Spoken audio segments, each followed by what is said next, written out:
नारायण नारायण नारायण नारायण।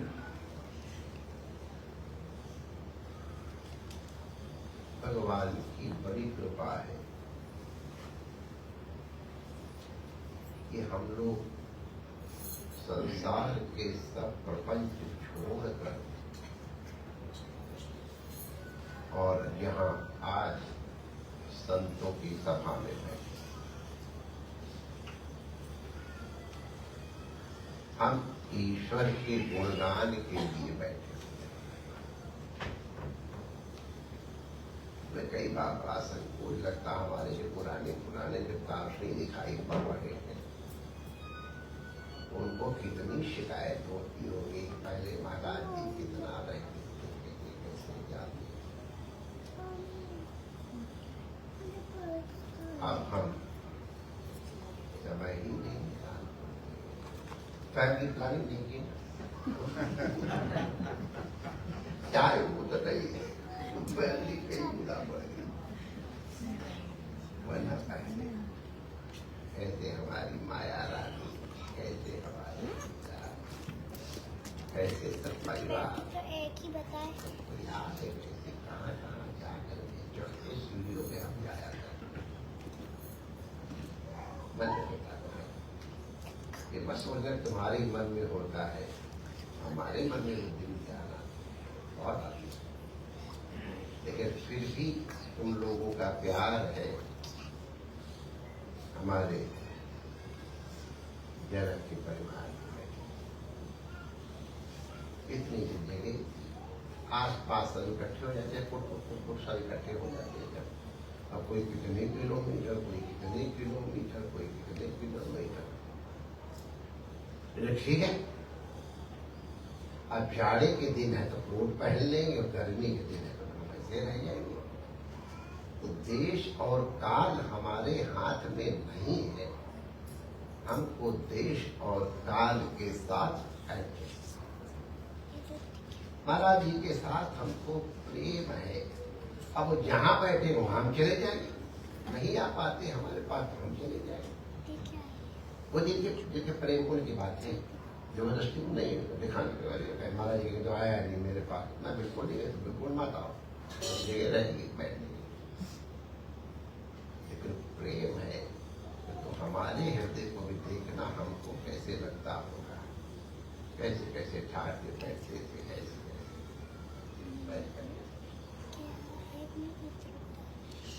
एक शरीर भी थोड़ा अच्छा हो गया। और फिर आप लोगों को भगवान ने कहा कि सबको रहने के लिए जगह तो खुली खुली अलग अलग दे दी है, वरना ये सारे अगर एक ही ऊपर दीजिए तो सब घरे इनके भाइयों के नहीं, इनके भाइयों के बच्चों तक के अलग अलग घर बन गए। और फिर जब पता चलेगा कि उनके बच्चों के घर अलग है, अच्छा खुशी। लेकिन हर चीज कोई न कोई कीमत मांगती है, और एक कीमतों में से कीमत ये भी है कि हमारा कहीं जाना संभव नहीं। अच्छा मान लो हम कहीं जाते भी हैं, बड़ा कोशिश करके अगर गए, तो जिसके पास गए उसके पास 50 आदमी और यहाँ आए 200 आदमी, तो वो भी एक परेशानी कि हम किसी की सेवा कर, सरदार जी बैठ जाओगे फोटोग्राफी, चलो हो गया, लेट हो तो लेट बैठो शांति से, सत्संग में बाधा नहीं करो। तो अति से अधिक लाभ, तो हम एडजस्ट कर कि महाराज 1.5 घंटा लगा के आएंगे, 1.5 घंटा लगा के आएंगे, तो 3 घंटा तो ये, और बहुत जल्दी हमने की तो 50 मिनट 1 घंटा, उतनी देर में हम कितनों की सेवा करें। तो उसको थोड़ा आप लोग लिया करो और हमारे हृदय की पीड़ा को भी शेयर मैंने तो एक बार किसी ने पूछा था, महाराज जी आपको हमसे कितना प्रेम है? मैंने कहा ये प्रश्न मत करो, अपने हृदय पे हाथ रख के देखो तुम्हारा हमसे कितना प्रेम है। और सबको मालूम है एवरी एक्शन है नॉट इक्वल एंड,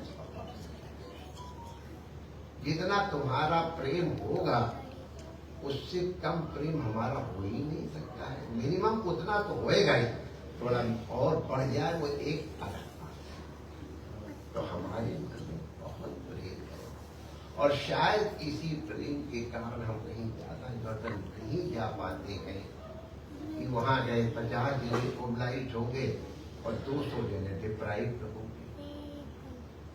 तो हम अपनी सफाई, तुमको जरूरत नहीं है, मैं अपने मन को समझा रहा हूँ यार देख कैसी सब पुराना ये सब ये छोटे छोटे बच्चे हो गए। तो जरा बहुएं आई थी, सास हो गई, उनके बच्चे उनसे भी लंबे हो गए।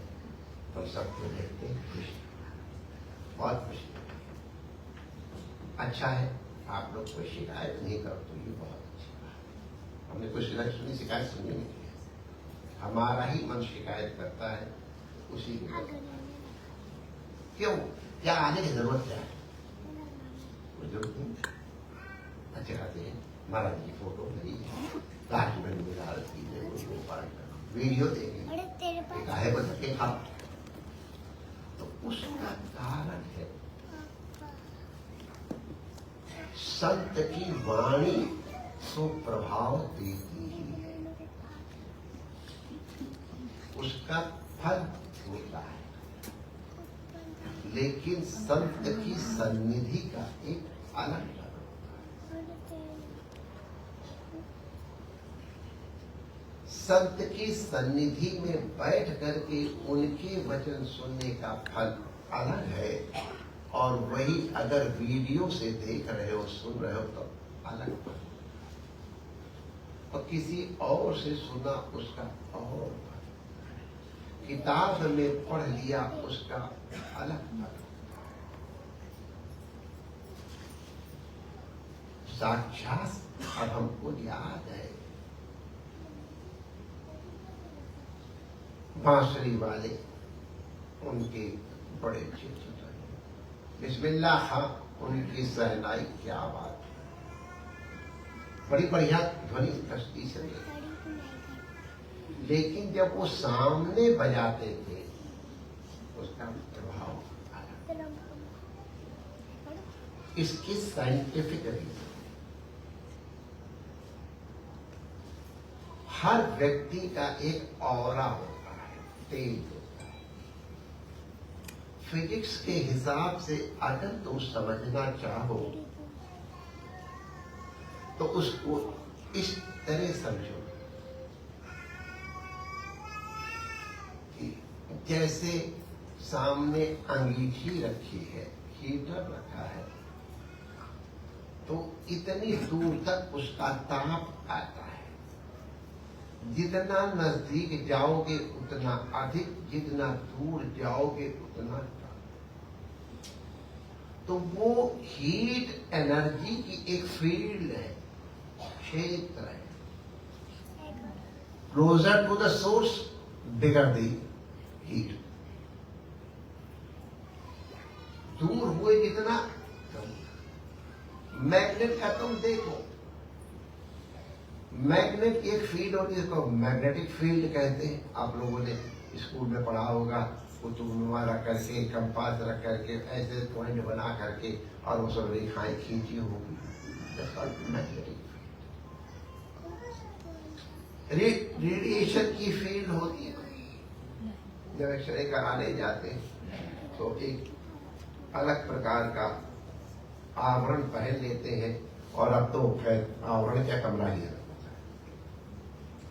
रेडिएशन की फील्ड, कितनी दूर तक रेडिएशन।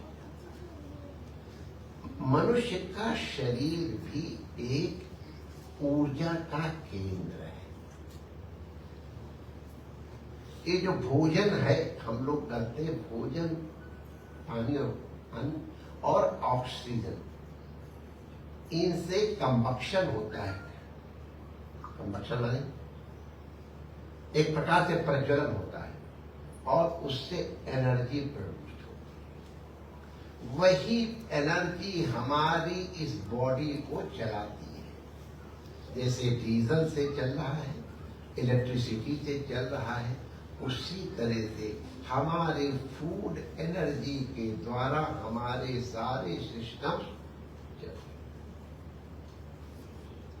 हमारी आंख देख रही है बिकॉज ऑफ दैट एनर्जी, हमारे कान सुन रहे बिकॉज ऑफ दैट, और इन सब का मैनेजमेंट कंप्यूटर से होता है। इसको कहते ब्रेन, मस्तिष्क।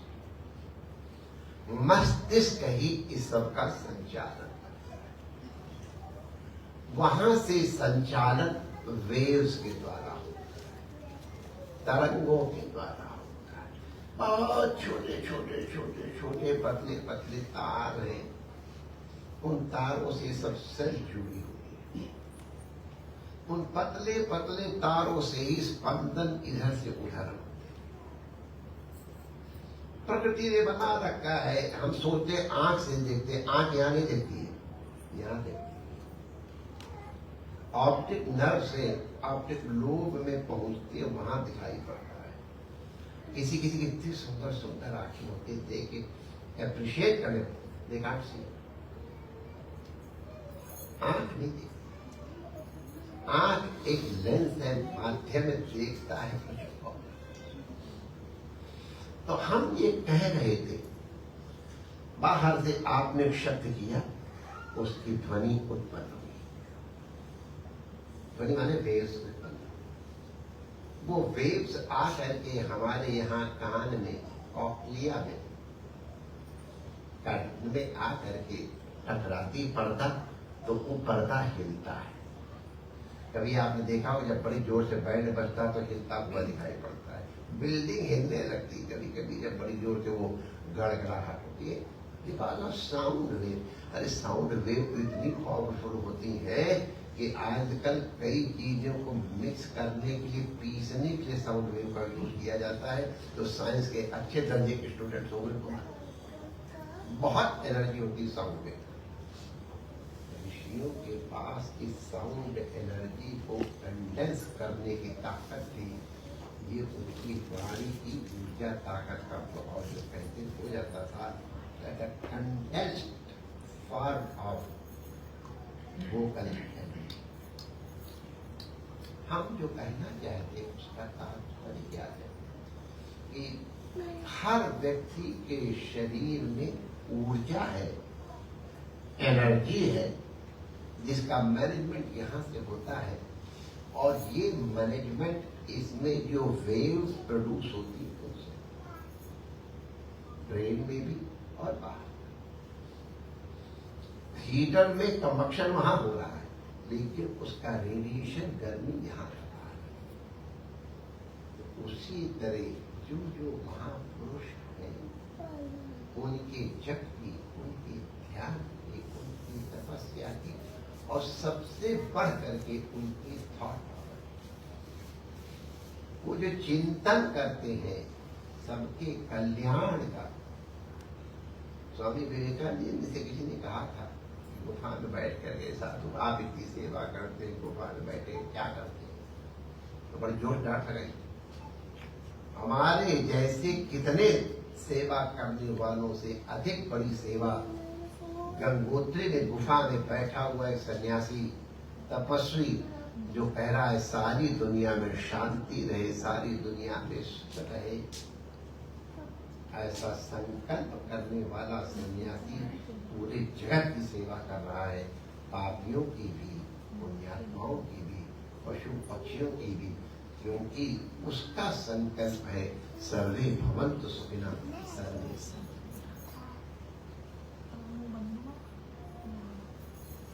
वो उनकी जो संकल्प शक्ति है वो पूरे विश्व का कल्याण। एक बड़े महापुरुष ने कहा था, दुनिया कभी नहीं रही है जब कोई महापुरुष दुनिया में न रहा।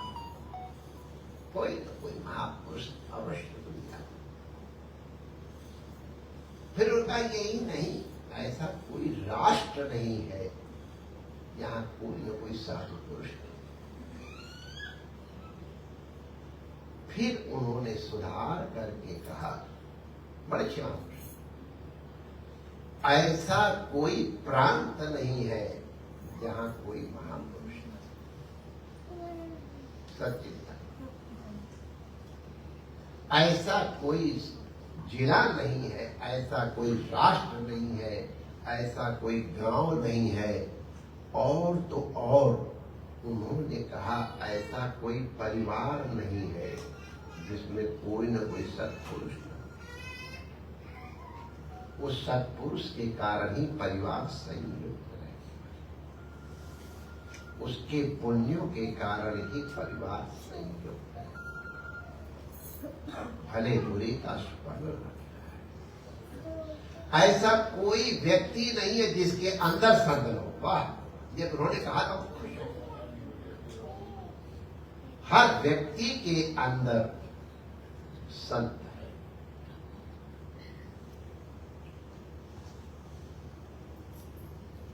जब कोई महापुरुष बैठा हो, बड़ा बोल ना भी रहा हो, तो भी आपस में बातचीत करना, उसका अपमान करना होता, उसका पाप होता है। ध्यान रखना। कोई महापुरुष बैठा हो, पैर के ऊपर पैर रखे बैठ के पाप होता है। प्रोचन हो रहा और आप मोबाइल में फोन कर रहे हैं या वो कोई वो देख रहे हैं, ये अपराध है। हमारा कुछ नहीं जोड़ता है, तुमको पता नहीं है इसलिए बता दिया। ये मोबाइल में मैसेज पढ़ना, आपस में बातचीत कुशल कुशल करना, इसका अपराध होता है। अगर हो जाए तो कोई ना कोई प्रायश्चित कर लेना चाहिए। अगर गलत ढंग से बैठ गए पैर फैला करके अपने बड़ों सामने तो ठीक है, अपने बड़ों के सामने अगर पैर फैला के बैठ गए, अगर तकलीफ नहीं है तो तकलीफ तो बात ही नहीं, फिर तो ऊपर कुर्सी बैठा दे, कहीं बैठा ऊपर बैठ जाओ। अपने से बड़े के आगे ऊपर बैठना, जोर से बोलना, आपस में काना फूसी करना, किसी की निंदा करना, दुष्ट दृष्टि से एक दूसरे की ओर देखना, ये सब भयंकर अपराध होते हैं। बता दे रहे और जगह अपराध थोड़े कम होंगे, संत के पास आ करके वो कई गुना बढ़ जाते हैं। इसलिए संतों के पास कहते ना, संत के पास जब बड़ी सावधान से दूर रहो इससे। हमारे ब्रज में कहा है, तो जानते हैं, जोगी, राजा, अग्नि और जल, इनकी उल्टी रीत, बच के रहियो घाती राम, थोड़ी ना। जल के साथ अरे हम मांग कर लेते हैं, जल में वही डूबते हैं जो और अग्नि से काम निकाल लो, लेकिन अगर अग्नि के साथ तुम बहुत सन्निकट करोगे तो जला भी देगी। अग्नि अमृत है, लेकिन हम अग्नि नष्ट। इसी प्रकार संत की कृपा कल्याण भी करती है, लेकिन संत के साथ अगर इस तरह कोई घटना हुई तो संतों के अपराध के कैसे कैसे उदाहरण है आप लोगों ने सुने।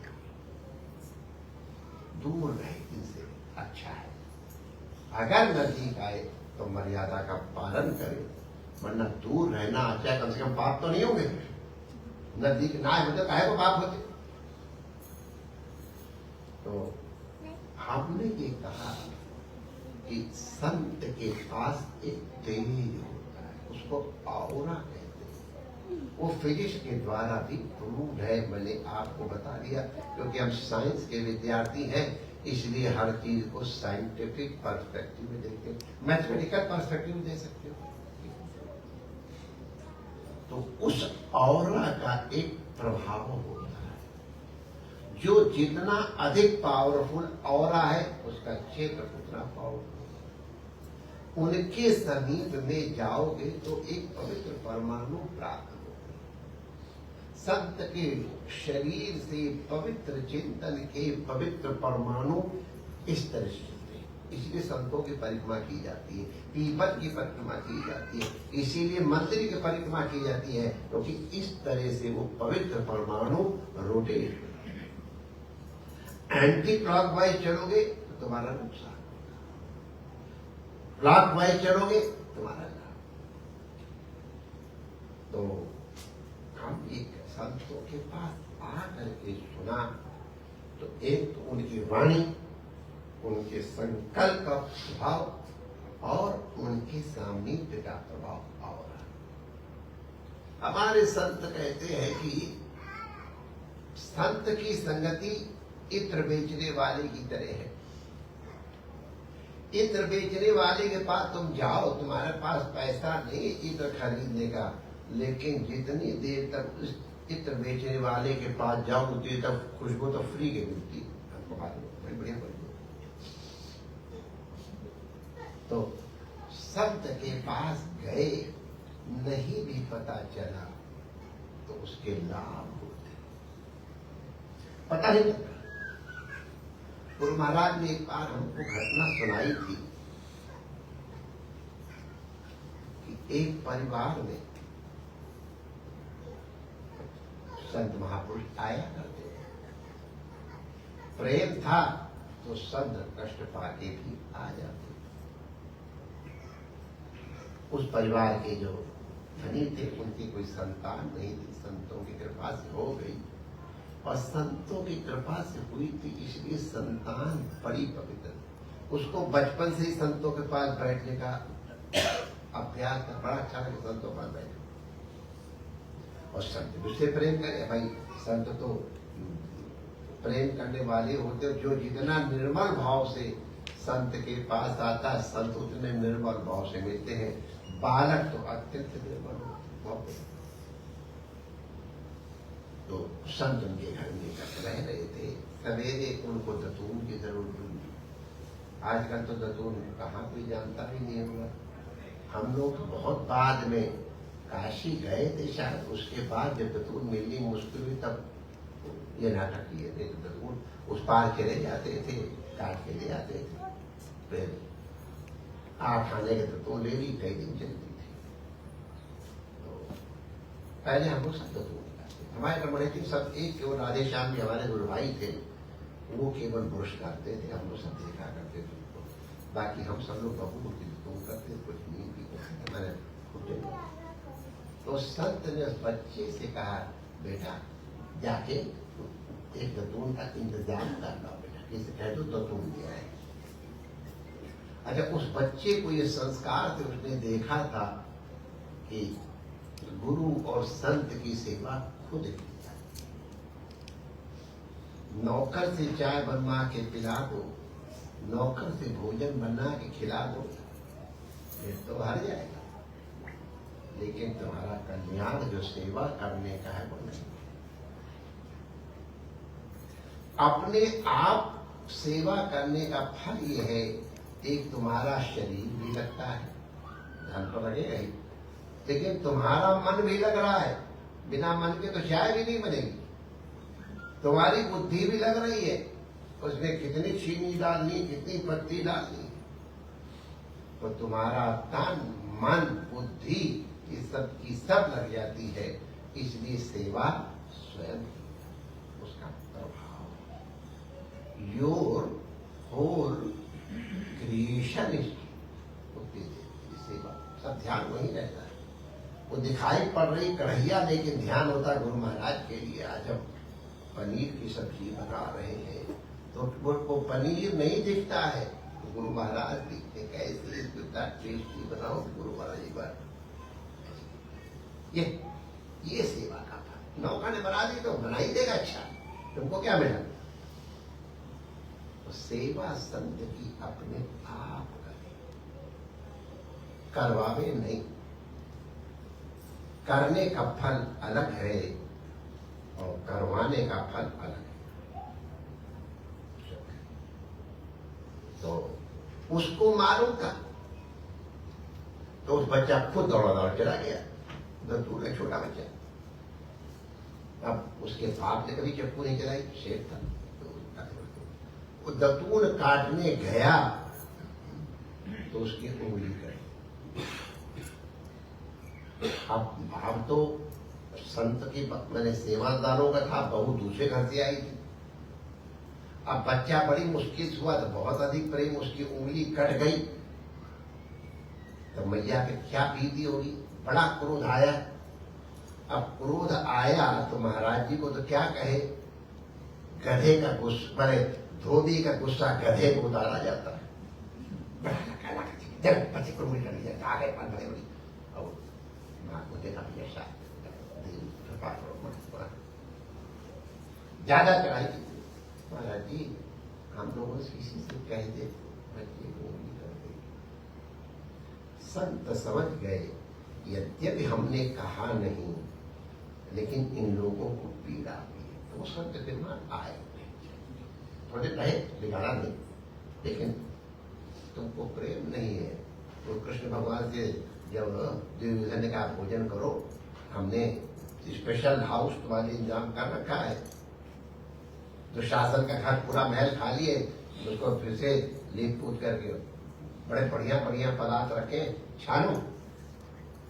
तो कृष्ण ने कहा सुनो, या तो जहाँ प्रेम होता है वहां खाया जाता है, या हम भूखे मरे जा रहे, कुछ नहीं मिल रहा तो खाया जाता है। तुम्हारे मन में प्रेम नहीं हो, मैं भूखा मर नहीं रहा हूं, नहीं आया। बड़ा हुआ तेजस्वी था, बहुत ही अच्छा, बड़ा अच्छा व्यापारी बना।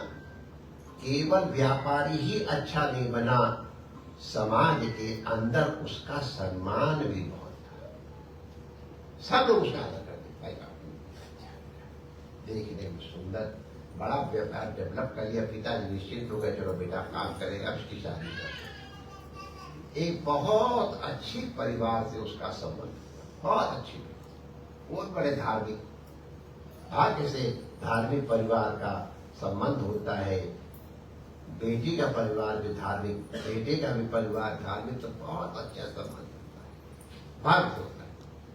तो लड़की बड़ी सुंदर, उन्होंने देखा बहुत अच्छा है, रिश्ते की बात चल रही थी, तो ज्योतिषी जी ने, लड़की पक्ष के ज्योतिषी ने कहा उसके पिता से, सेठ जी इस तरह का लड़का हाथ में आने वाला नहीं, दुर्लभ लड़का है, ये केवल पैसा ही नहीं कमाएगा, कीर्ति भी कमाएगा, समाज में सम्मान भी पाएगा, धार्मिक भी है, संतान का योग भी अच्छा है। तो सेठ जी समझ कर होशियार होते हैं, आप कहना क्या चाहते हैं? इतना अच्छा लड़का है लेकिन इसका हाथ कटा हुआ है।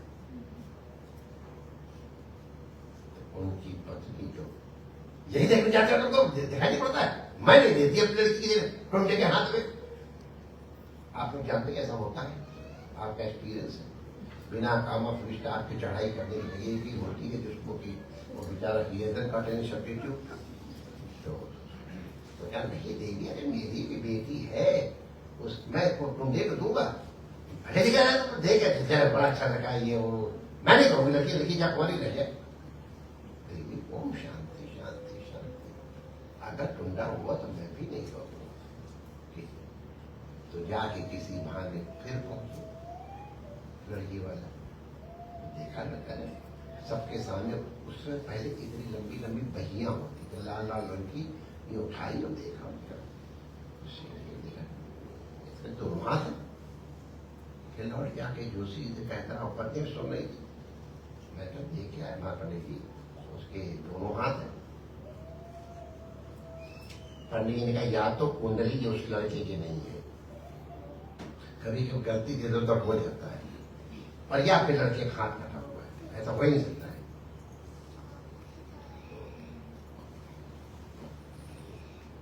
सेठ जी गए, देखा हो ही नहीं सकता है, नकली हाथ भी नहीं है। वो कौन सा नकली हाथ कहलाता है जो नकली, उसका नाम है कभी याद नहीं। तो अब घर में विप्लव होने की स्थिति आ गई, तो पंडित जी को ले करके और वो गए, उन्होंने पूछा ये कुंडली किसी की है? मेरे एक ही बेटा है, कोई मिक्सअप होने की बात नहीं। भाई कुंडली के हिसाब से ये इस बालक का हाथ कटा होना चाहिए, ये जब 4.5-5 साल का था तब इसका हाथ कट गया होगा। नहीं कटा पंडित जी, देखो सामने बैठा है आपके। तो सेठानी को याद आया, अरे नहीं वो चूमे था, एक बाबा जी आए थे उनके लिए दतून काटने के लिए गया, बाबा जी ने कह दिया उसकी उंगली कट गई थी, उंगली कटी है। जो सीधे सिर पे हाथ रख के, अरे सेठानी उन बाबा जी के लिए तो ऐसे शब्द कह रही है, देख ये योग है, मैं पंडित हूं ज्योतिष का, उस दिन इसका हाथ कटने का योग था, संत की सेवा में गया हुआ था, ये जो सूली का कांटा हो गया, जरा सी उंगली कट गई और हाथ कट गया। तो महाराज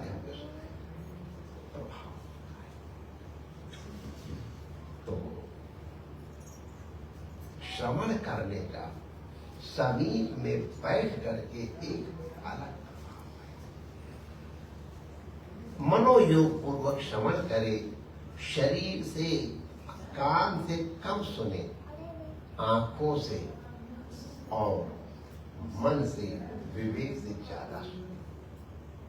कानों से ठीक नहीं सुनाई पड़ता है, दत्त चित्त होके सुनना पड़ता है। इसलिए बार बार भगवान अर्जुन को भी कहते हैं, बार बार सुखदेव जी परीक्षित को भी कहते हैं, बार बार भोले बाबा अम्बा पार्वती को कहते हैं, सावधान दया सुनो, सावधानी से सुनो, वरना कभी कभी कोई सुनी हुई बात उल्टी समझ में आ जाती है और उल्टी। सावधानी से सुनोगे तो तात्पर्य होगा। दूसरा ये और हम बता दे रहे हैं, अगर हमको ध्यान आया तो कल इसको और डिटेल में एक्सप्लेन करेंगे। तुम जितने बैठे सुन रहे हो ना, प्रवचन हमारा एक है, लेकिन आप सबको अलग अलग सुनाई पड़ रहा है। आपका अपना जो बर्तन है उसके हिसाब से हमारी वाणी का अमृत उस बर्तन के आकार का हो रहा है, उसका प्रभाव तुम्हारे अनुकूल होगा। इसके लिए अलग तो तुम्हारे लिए अलग, इसलिए अपना सुना हुआ अपने काम आता है। अगर हमको याद रही तो हम उपनिषद की कथा सुना के कल आप लोगों को बताएंगे। हम आज ये कहना चाहते थे कि हम क्यों सत्संग करें, बात यहाँ से सुनो। हम क्यों ईश्वर को माने, क्या जरूरत है? क्या बिना ईश्वर को माने काम नहीं चलता? और ईश्वर के मान लेने से सारे काम हो जाते हैं? तो बहुत लोग ईश्वर मानते हैं, उनके काम नहीं होते, और कोई लोग ईश्वर को नहीं मानते, उनके काम होते हैं, ये हम देखते हैं। तो क्यों ईश्वर को माने, क्या जरूरत? तो हम ये चर्चा करने की सोच रहे थे, लेकिन अब इसके ऊपर भी आज हम तारीख डालते हैं। आप सुनने के लिए तैयार होके आओगे, हमको दिखाई पड़ेगा कि आप सुनना चाहते हो, तो हम सुनाएंगे। अगर दुकानदार को मालूम हो जाए कि ग्राहक खरीदने आया है तो ध्यान लगा देता सामान दे दो, और जो पता चला वही भाव ले लिया, ऐसा टरकाता है कि हमको याद है ये बात। कहकर हम पहले काशी से आते थे तो वहां से आने की केवल एक गाड़ी बढ़ जाती तूफान में, मुगलसराय से आती सबसे बढ़िया, और इकट्ठे मथुरा उतर जाते थे और उसी में चला करते। और ये स्थिति थी मथुरा में आके उधर से आने वाली तूफान, इधर से कभी कभी एक साथ में। मुगलसराय में तो दोनों ही मिलती, इधर जाने वाली वहां, और कभी कभी उल्टा तूफान में पकड़ने पहुंच गए। जाना था कलकत्ते और पकड़ी दिल्ली में, तो खैर वो हम नहीं सुना है। तो हम तूफान में के लिए खड़े थे, किसी ट्रेन का क्रॉसिंग हो रहा था, इसलिए गाड़ी ही थोड़ी देर तक थी। अच्छा, उन दिनों बोतल वोतल मिलती थी, आप सब गिलास पानी पीता था, ठंडा पानी और सभी। तो गाड़ी रुकी और सबको मालूम थोड़ी देर गाड़ी रुकती है तो सब झटाझट पानी लेकर, प्यास लगी, पानी पी लिया, पैसा दिया, पानी पी लिया। लेकिन क्रॉसिंग था तो ट्रेन थोड़ा देर तक रुक गई। तो सब पानी पी के बैठ गया, खाली बैठे, पानी वाला भी किनारे आ गया। तो एक बोल डोली वाले से, ए पानी वाले इधर आओ।